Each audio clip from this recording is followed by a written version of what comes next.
On the night of her wedding anniversary, Sophie Miller sat alone beside a dinner prepared for two. James had forgotten the date, but a message glowing on his computer was about to reveal something far worse. The message came from Claire Bennett, James's college sweetheart. She wanted James to take her and Noah to the amusement park that Sunday. James answered immediately.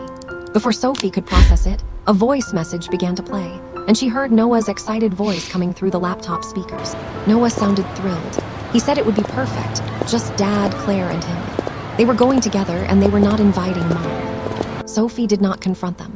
She did not cry or send an angry message. Instead, she quietly opened a divorce agreement on the computer. At that moment, James called. He casually told Sophie that he and Noah had Sunday plans, then said she should make her own arrangements.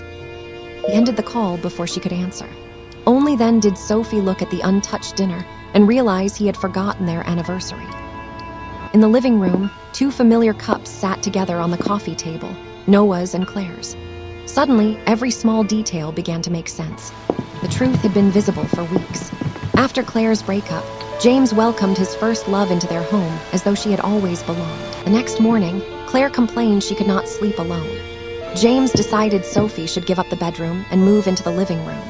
Sophie agreed because she wanted to be understanding. That night, Claire slept in the warm bedroom while Sophie unfolded a narrow sofa bed alone. Her kindness became permission.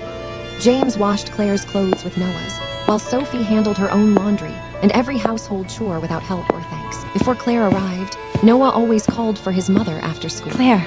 Now he rushed past Sophie, searching for Claire before even removing his backpack. Sophie tried to protect Noah's future, but James rolled his eyes and Noah answered with impatience. The rules she enforced made her the enemy. The previous evening, Sophie took the last ice cream from the freezer. Claire said she wanted it, and everyone expected Sophie to surrender it. Sophie still tried to be fair. She divided the last ice cream into 2 equal portions, believing a compromise could keep peace at home. James called the compromise useless, took Claire's portion, and threw it into the trash, as if Sophie's effort, patience, and kindness had meant nothing. Then James took Claire's hand and led her out to buy more. Noah stayed behind only long enough to blame Sophie for being selfish. That memory destroyed her last excuse. Claire was never merely a guest. Sophie was the outsider, serving the family that had quietly replaced her. Claire called James the husband who came late and thanked him for giving her the complete family Sophie had built and been erased from. Strangers congratulated Claire as James's wife. Sophie understood the deliberate cruelty. Claire knew exactly what the photograph claimed and had posted it publicly anyway. Sophie did not argue or expose them. She quietly liked the post and wished their family happiness, answering betrayal with a final, silent farewell. Seconds after Sophie's comment, the post vanished. Then Claire called immediately, proof that her innocent little joke had never really been innocent at all. Claire claimed the post was only a joke, then softened her voice into tears, performing innocence when Sophie refused to play along any longer. Through the speaker, Noah called her Sophie Miller, not Mom, and ordered her to apologize to Claire, as though his mother were the intruder. The name hurt more than the accusation. In that instant, Sophie realized her own son no longer saw her as his mother at all. James corrected Noah, then excused him as a child and asked Sophie to understand, defending her title as mother while dismissing what it meant. Sophie stopped defending herself. Calmly, she told them they were the real family, because every choice they made had already placed her outside it. Her calmness angered James.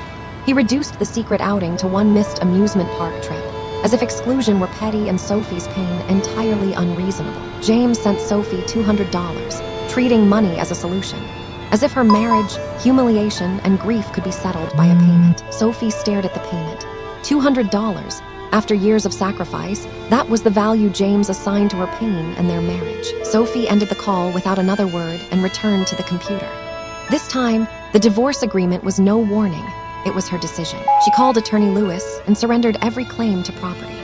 Sophie wanted nothing from the marriage now, only a divorce and freedom to leave. She had traded ambition, opportunity, and pieces of herself for this home. Looking at the ring, Sophie finally saw how completely she had disappeared. Next, Sophie called Ethan Clark, the colleague whose project she had repeatedly refused for her family, and quietly asked whether the invitation still stood. Ethan answered immediately. The opportunity was still hers, and he offered to book her flight. No blame, no hesitation, only a door opening again. Sophie did not hesitate. Tomorrow, she said, the sooner, the better. For For the first time in years, leaving felt less frightening than staying there. Sophie packed quietly, taking only what belonged to her. She had entered marriage with love. Now she would leave with dignity and nothing else. Keys scraped at the lock. 3 sets of footsteps gathered outside. Sophie froze, one hand suspended above the suitcase as their homecoming closed in. The door opened. James saw the suitcase and went pale. For the first time, he understood Sophie was not threatening to leave. She was leaving. I'll only release part 2 when more of you like, comment, and follow. Search 468163 on Novel Master to read the full story.